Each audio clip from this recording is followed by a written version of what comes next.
Hey, it's Jay from Bug Spray with my tip of the day. If you're seeing insects like silverfish, clover mites, or springtails coming out of an air vent, do not assume they're living inside the air duct. Any home that has a properly working ventilation system means the airflow will make living inside the actual air duct impossible.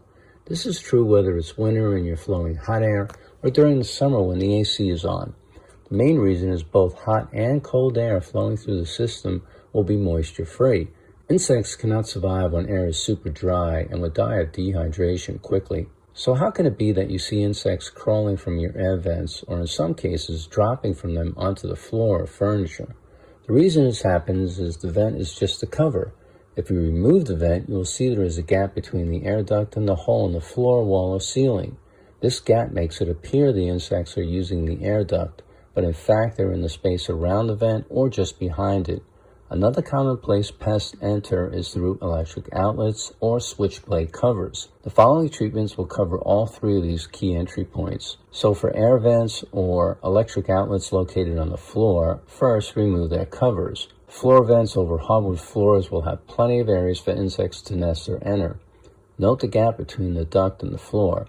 Focus your treatment on the flooring strips and the subfloor with the FSMP aerosol.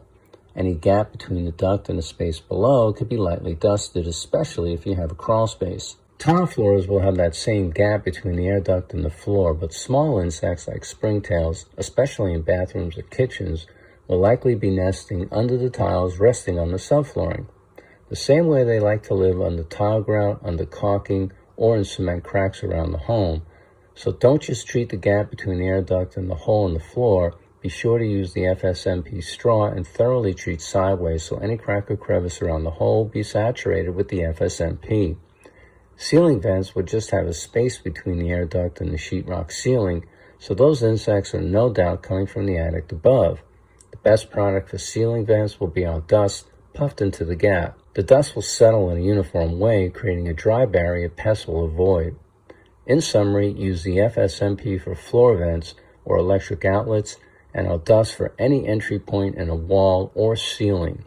Visit bugspray.com/entry for more information on these key points of entry and the products needed to get them treated.